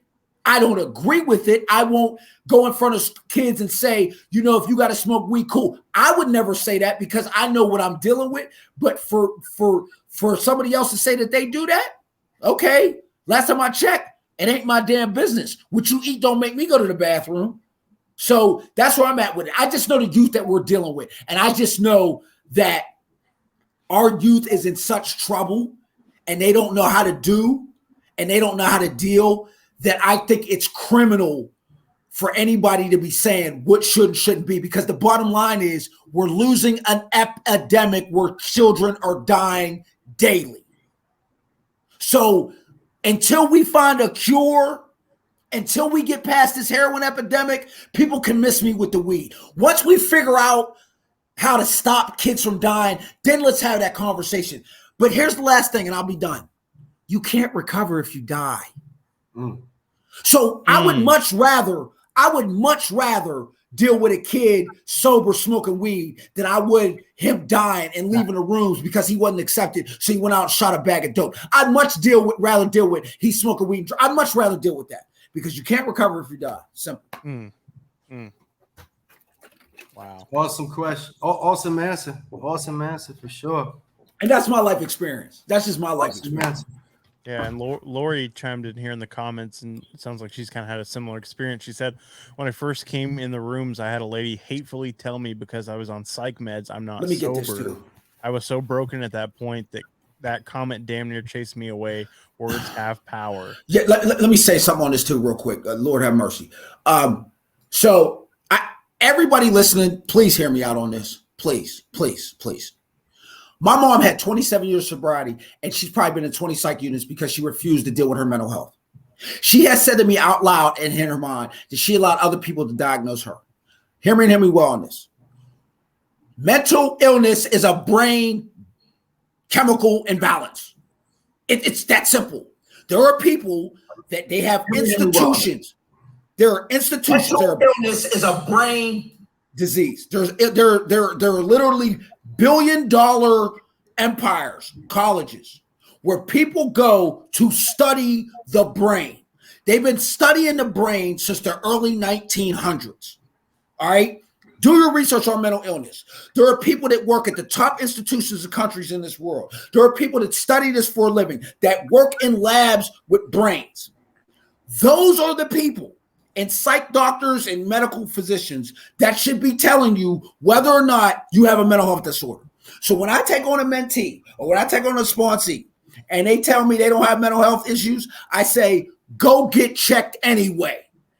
Because the reality of it is, who am I to tell you what your mental health is? I have no education in this. I have no degree in this. I have no data in this. And I don't believe that everything has to have education in order to speak on it. But I do believe some things you need to have prior knowledge. It is criminal to be telling people, well, in my experience, I've seen once you stop using drugs and alcohol, all those symptoms go away. Well, you know who I allow to make that decision? The woman that graduated from Penn University that's been seeing patients for 30 years, that's been dealing with people that are in recovery, that understands mental illness. And you know what I learned? When I take my medication, guess what? My life is damn good. When I don't take my medication, you know what happens? I got problems. Do not be fooled. I see so many people struggle because they refuse to get their mental health checked out. And by the way, if you see one doctor and it doesn't go right, guess what? We live in a democracy. You're allowed to find another doctor. You're allowed to talk to another psych doctor. We don't live in a dictatorship. We're allowed to seek second opinions. If you went to the dope house and the heroin was bad, guess what you did? You went to the other dope house. So why not do the same thing with psych meds? I don't understand why we're confusing this. Think about this. If you wake up and drink a fifth of liquor by noon, if you wake up and shoot 10 bags of dope, if you wake up and smoke 8 balls of crack, don't you think that probably mentally something ain't right? More than likely, we probably have a mental health disorder, and that's okay. People shoot insulin every day. People take allergy meds every day. It doesn't make you a sad case of life because you need psych meds. It makes you smart for understanding your health. Simple. Thank you, brother. Thank you. Thank you. Thank you so much. That's what this whole thing is about, y'all. Empowering ourselves, and then also establishing a conversation in one form or another so that we can share ideas, sharpen each other, Facts. That's what I'm about. I ain't about just standing out there. When it calls for that, you know what I'm saying? For me to be talking. But honestly, I like conversations. Me too. I never walk into the room thinking I'm the smartest. I always assume I'm the dumbest person because I like to lean into other people's wisdom. That's just how I am. You understand what I'm saying? And by us having this conversation, not just this, but the ongoing, the perpetual conversation throughout the world of what recovery is, what it used to be, what it could be. You know what I mean? That's going to be an ongoing conversation because we're going to be living. right? Yep. We're going to be living, we're going to be dealing with addiction, we're going to be dealing with recovery, we're going to be dealing with people who are constantly changing. That's what we do. So if we're constantly changing, you know, the social activities that we engage in, they change as well. So if we got smart recovery and we got this and we got that and we got some, like I'm still, like I said, I only have a year and change under my belt. So I am like soaking up so much information. You know what I mean? But we need to continuously have these conversations. For me, I like to hear when other people speak so that I can find out how stupid I am. Yeah, that might sound crazy. It sounds backwards to some people, but really not. You know, I like to lean into other people's wisdom. I have learned that throughout my life, bro. I am still alive today because of the fact that I am very observant. I'm from the streets for real. I would have, you know, I wouldn't be here honestly if I was not observant. I wouldn't be here if I was not the kind of person who steps into the room and I'm looking to learn. I'm looking to take something away, you know, seriously. And that's wisdom all the time. I've always been like that. Hey, Ma, that's my mom's very well. Oh, bless you, bless you, bless you. Hello. You created a generational change agent. That's my mom. Yeah, but we must continuously, and I'm parched again, and my girl ain't here. So we just have to realize that, like, I really, really, really like the analogy because I have a pre-op transgender daughter, right? Meaning she was born a he and she has not had surgery, but she identifies as she, although she used to be he, right? Right. And it's so funny now. My mom is on here, and she know my mom struggled with calling my daughter by the proper pronoun for a while, but she got it down pat. She got it down now. We change. Yep. So if we change as human beings, because we're constantly learning. So as we learn, we adapt, right? We adapt because I learned this now. Okay, now I use this, and it's changed me. As soon as you learn something, you have changed. Immediately, because it's new.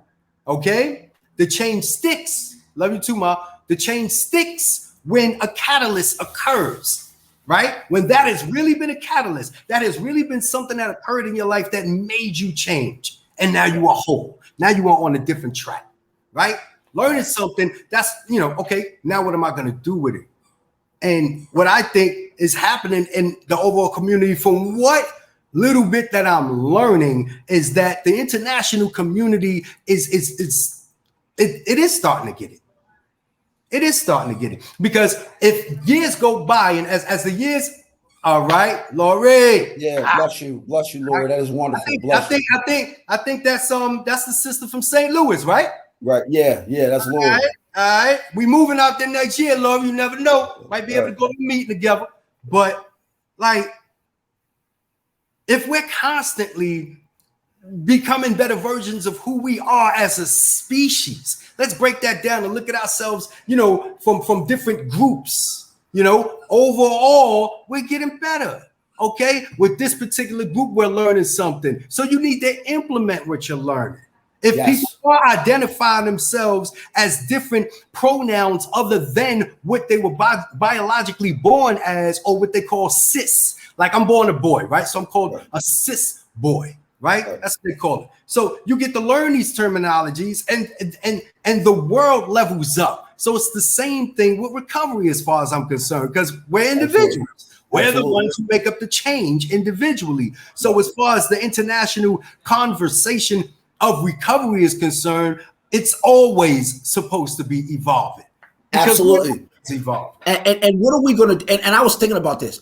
So the kids that I see, 12, 15, 13, they're going to come into the rooms or whatever, and they're going to be clean, let's say 10 years, and they're going to be like, my name is, you know, Frida, and I identify as they or them, and you know, I'm on Suboxone and I smoke weed, but I've been sober now 10 years. we're not going to accept them. Like get a blue chip. And here's the deal: we don't have a choice because then it gets cultish, right? Mm-hmm. Like then it changes. So I would say too, like we have to remind ourselves that the only requirement for membership is the desire to stop, and what that means for everybody is different. It's different. So we got to be careful because I was stubborn and ignorant until God gave me a job to deal with the youth. It made me get with the times quickly. Thank you for that. Thank you for that, bro. Thank you for that. Yeah, our future generations, I love them, but we're in cleanup duty. Yeah. You know what I'm saying? Don't confuse it. My mom don't like when I say that, but she'll get over it. Call your sponsor. We're in cleanup duty. Yeah. It's not a game because there's a lot of minds and souls that are still dirty. You ain't lying. And last time I checked, it's money. The disparity has gotten bigger. The health and wealth disparity in the world has gotten bigger. And the way they keep it that way is they keep knowledge and they hoard information. It has nothing to do with them being more intelligent. They hoard information. Nah, that's it. They've been doing it for years. I mean, the powers that be, as you know, knowledge is power, Absolutely. And I forgot who said it. One of the sisters said it. Maybe it was Lori, Heather, but she said words of power. Absolutely. People die over words every day. People die over words every day. Yeah. I'm trying to see. I think it was Lori. Yeah, it was Lori. I see it over there. It was Lori. I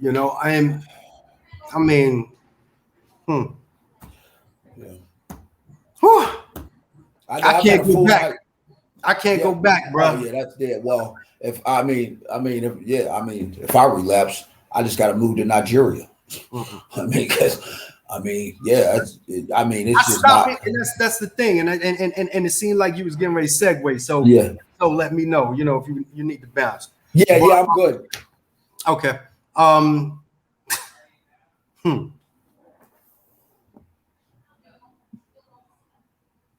When you get sober, things don't taste the same, man. No. Facts. It don't taste the same. My whole trap phone had to get thrown out. It don't taste the same. Why am I going in there? Let me take off the old pictures. My babies and all that and family but it don't taste the same holding this phone in my hand. It just ain't got the same appeal to me. Neighborhoods. It don't taste the same. I can't go on Memorial Drive. The whole Memorial Drive. From Stone Mountain all the way to downtown, I just can't. It don't taste the same. It just don't. That whole experience, it's not the same. That's when the change had come. It's not the same.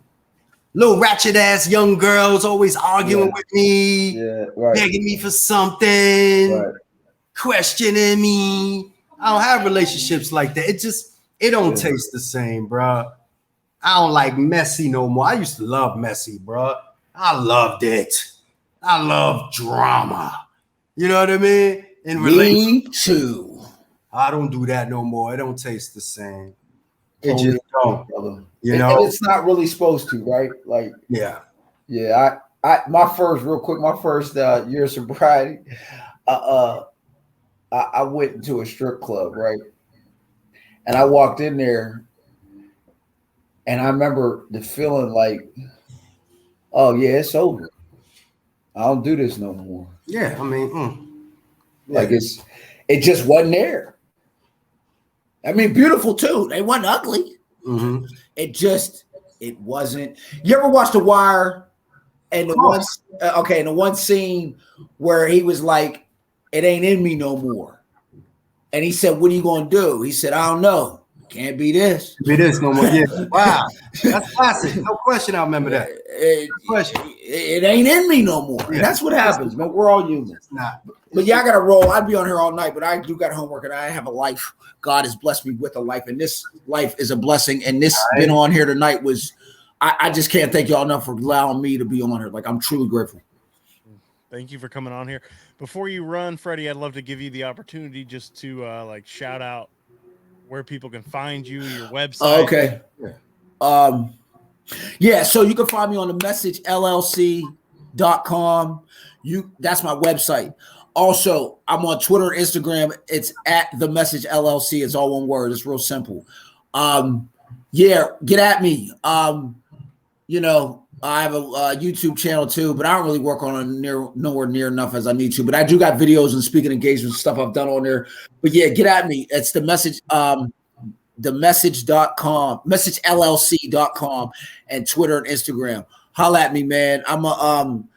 It's simple for me. I'm family, I'm recovery, and I'm a football guy, and I'm a diehard Packer fan. So Packers?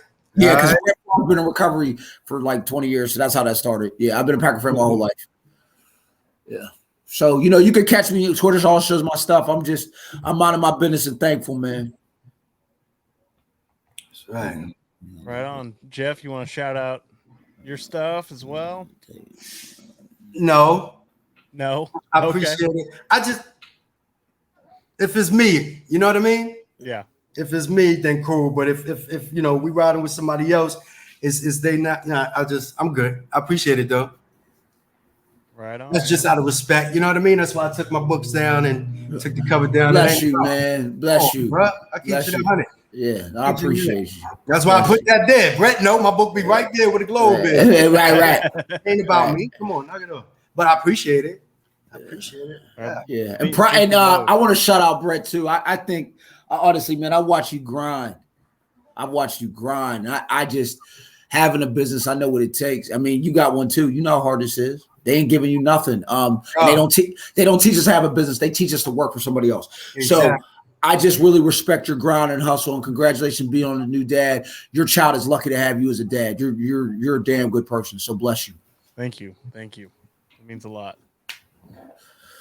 All right, y'all. Brett know I got love for him. Y'all, that's my homie, man. Me and Brett, we did I did an episode with Brett. I don't know which one it is off top. But yeah, I did an episode with Brett on his podcast. That was fun.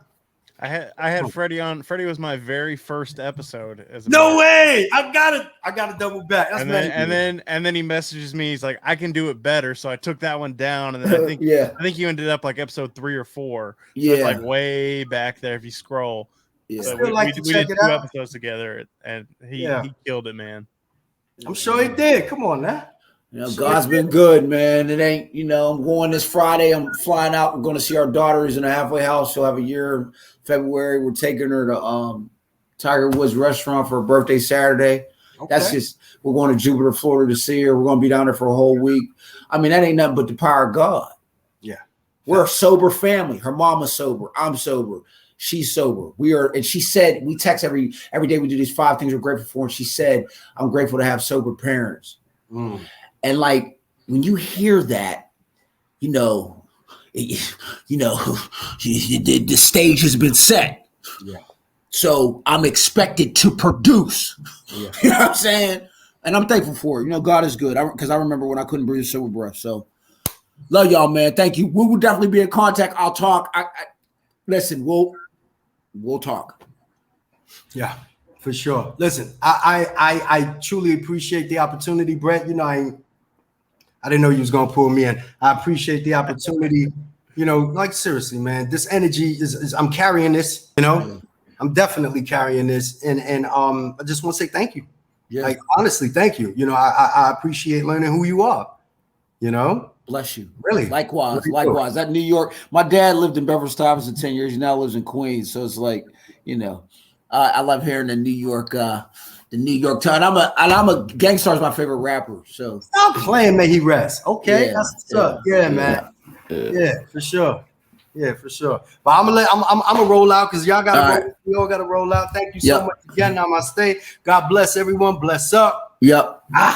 Peace. I'll be in touch. Love y'all both, man. Bless you. Indeed. Thank you both. Thank you, Brett. Thank you again. I'm sorry. Thank you, Brett. Hey, absolutely, man. Glad you jumped on. Of course.